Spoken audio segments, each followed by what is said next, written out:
Well, hola people, konnichiwa, begini bersama Salvian di channelnya Kudetek.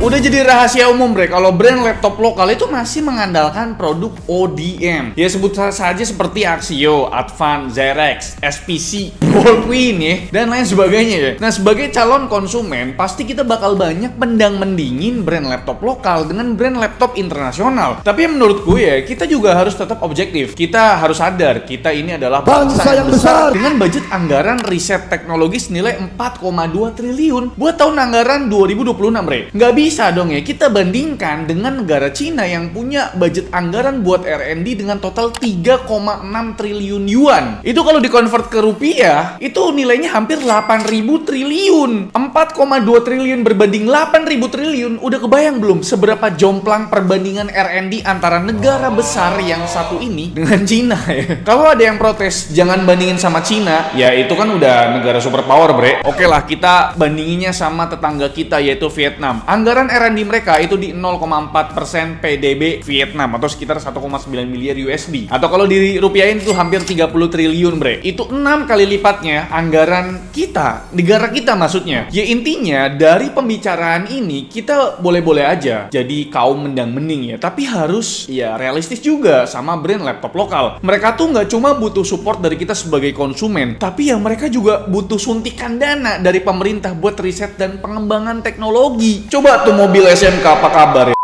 Oke, balik lagi kita di video ini mau nge-review sebuah laptop dari brand lokal juga yaitu Xerox DTech Pro. Fun fact-nya dulu Xerox ini merupakan brand lokal yang paling sepuh ya di antara brand-brand lokal yang udah kita pernah review gitu atau udah pernah kita sebutin di awal. Mereka udah berdiri sejak tahun 1996 yang berarti umurnya udah sekitar 29 tahun bre. Jadi bre, secara fundamental brandnya tuh udah cukup established lah ya. Bahkan pas kita cek service center di website mereka itu udah tersebar di 69 kota di seluruh Indonesia. Udah lumayan nyebar lah ya. Kembali lagi ke produk Xerox DTech Pro ini. Udah pasti bre, Xerox tuh ngincer pasar laptop 6 jutaan yang lumayan basah ya. Kompetitornya kita udah pasti tahu lah ya. Ada Axio Hype 5 MDX6 dan juga Advan Workplus Heritage. Memang ya di video ini kita bakal full review yang berfokus ke unit Xerox DTech Pro ini. Tapi sesekali kita bakal bandingin juga lah tipis-tipis sama kompetitor tadi bre. Secara desain bre, masih 11, 12, 13 lah ya. Kayaknya mereka nih pakai ODM yang sama dari pabrikan McCrevo. Palingan yang ngebedain di pemilihan warnanya, desain back covernya, dan juga detailing tombol powernya bre. Sisanya ya mirip banget lah, misalkan di layout keyboardnya itu masih sama-sama. Bagian webcam yang menonjol di atas layar juga masih mirip. Sama-sama punya privacy shutter. Build quality-nya juga ya ternyata mirip ya. Pakai perpaduan metal dan polikarbonat. Layarnya juga masih sama nih. Pakai panel IPS 14 inci 60 Hz dengan resolusi Full HD Plus 1920x1200p. Kualitas panelnya juga tentu serupa ya. Punya coverage gambut sRGB di 67% dengan maksimum brightness di kisaran 200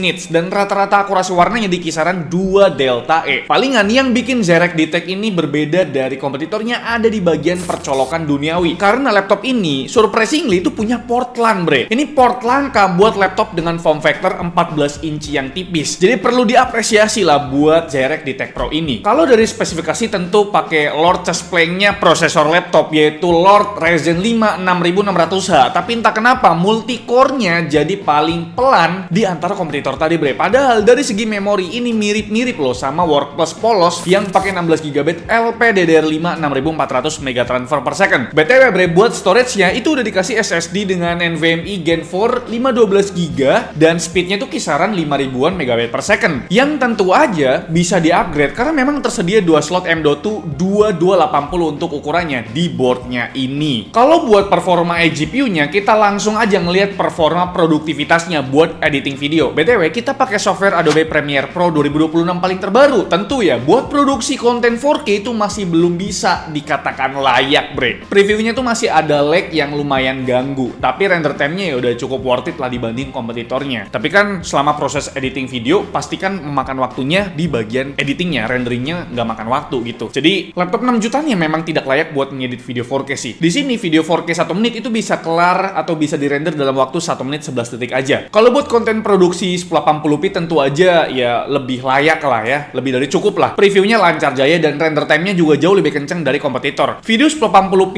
1 menit itu bisa dirender dalam waktu 23 detik aja, bre. Kita lanjut bahas baterainya, tentu masih 11, 12, 13 sama kompetitornya tadi. Punya kapasitas baterai sebesar 60 Wh yang baterai life-nya itu bisa bertahan sekitar 7 jam. Kalau buat chargernya dikasih adapter Type-C 100 watt yang punya panjang kabel sekitar 1,8 meter dengan kemampuan charging sekitar 1 jam untuk ngisi 80% baterai. Ini lebih panjang kabelnya dari si Hype 5 MDX6 sih ya. Sekarang kita masuk ke pembahasan gaming performance. Total ada 11 game yang kita tes dan pastinya ada beberapa game AAA yang kita coba, bre. Mulai dari Monster Hunter Wilds yang masih bisa enjoy main di resolusi 800p alias HD dengan rata-rata 38 fps di preset rata kiri. Game kedua ada Black Myth Wukong yang ternyata secara angka FPS sedikit lebih playable dibandingkan Monster Hunter Wilds karena memang rata-rata FPS-nya udah tembus 42 FPS. Lanjut ke Cyberpunk 2077, masih tes di 800p pakai preset rata kiri. Di game ini udah makin playable karena bisa tembus 50 FPS rata-ratanya. Sedangkan di game Horizon Zero Dawn masih enjoy main di resolusi native layar laptop ini di 1200p karena rata-rata FPS-nya masih di atas 45 FPS, bre. Kalau diturunin ke 800p, lebih nyayur lagi FPS-nya, bahkan mendekati 70 FPS. Kalau buat game racing, kita ada tes Forza Horizon 5 yang performanya 1200p mirip sama Horizon Zero Dawn tadi di kisaran 44 fps. Kalau mau lebih playable lagi, kalian bisa turunin resolusinya ke 800p karena bisa dapat 66 fps. Selanjutnya kita coba tes di Dota 2 di resolusi 1200p dengan preset low tentunya. Hasilnya masih dapat rata-rata di atas 80 fps. Lanjut ke game tembak-tembakan mulai dari Delta Force nih ya,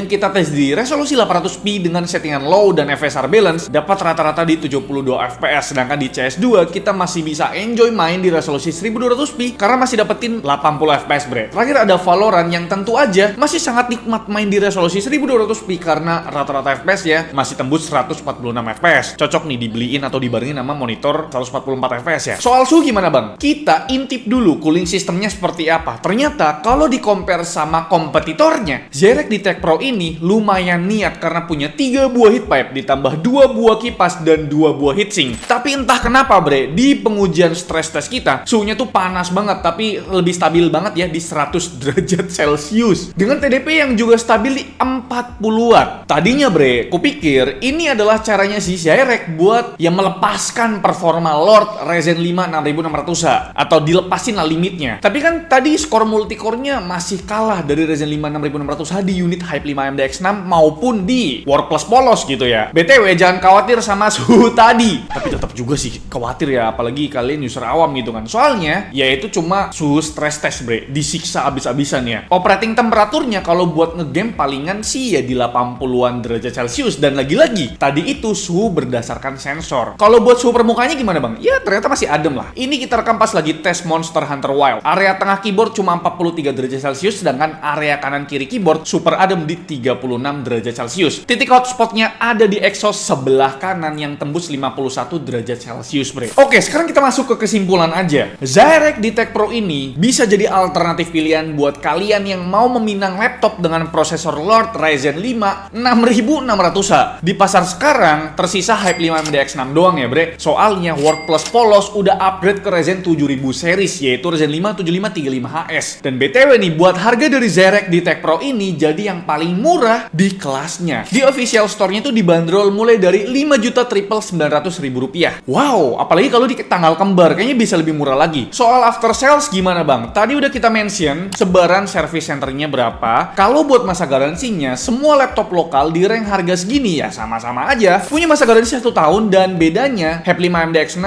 ya udah dapat garansi ekstra berupa ADP. Tapi kalau Zyrek Tech Pro ini kayaknya belum ada sih ya untuk garansi ADP, bahkan Advan pun belum ada. Tapi gimana menurut kalian mengenai Zyrek di Tech Pro ini? Coba dah komen di mari atau ya kayaknya mending Hype 5 MDX6, bang. Coba dah komen di mari. Like video ini kalau kalian suka. Dislike kalau kalian jelek banget. Dan jangan lupa untuk tekan tombol subscribe yang warna putih karena bukan warna merah lagi, bre. Saya Alfi yang selaku host di channel. Terima kasih. Sampai jumpa di video selanjutnya. Bye-bye.